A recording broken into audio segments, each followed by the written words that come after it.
Toujours à propos de transport, si vous voyagez régulièrement en métro ou dans les trains de banlieue des grandes villes, vous les avez sans doute remarqués, ces tags, ces graffitis qui couvrent les murs, les couloirs et parfois les parois des wagons eux-mêmes. Parfois il s'agit d'œuvres d'art, le plus souvent de dégradation. Eh bien, 3 taggeurs, entre guillemets, viennent d'être arrêtés. Ils auraient provoqué 200 000 € de dégâts. Ambroise Boulez, Clément Le Goff, Emmanuel Beck. Comme un trophée posté sur Internet.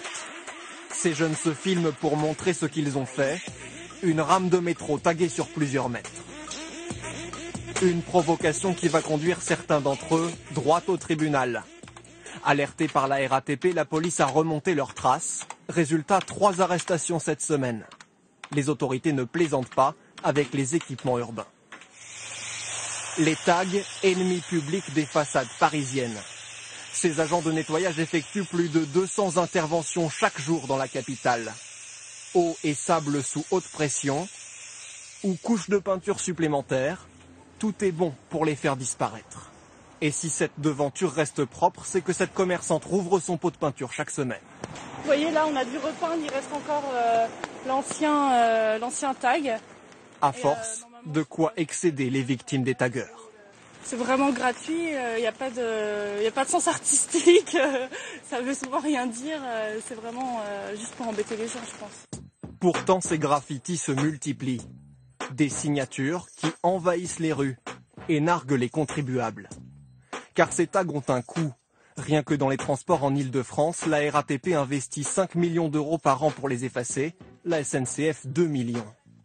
Total, 7 millions €, l'équivalent de 2 rames de tramway neuves chaque année. Alors qu'est-ce qui motive ces anonymes?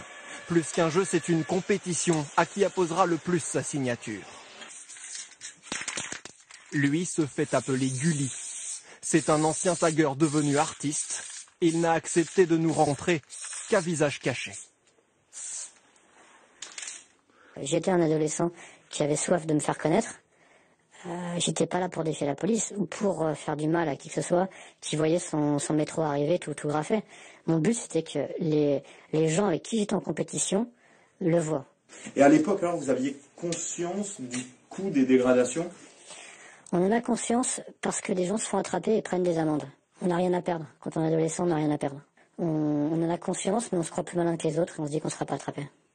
Pour le délit de dégradation volontaire, les taggeurs risquent gros. Jusqu'à 5 ans de prison et une amende salée, parfois plusieurs centaines de milliers d'euros pour rembourser la collectivité.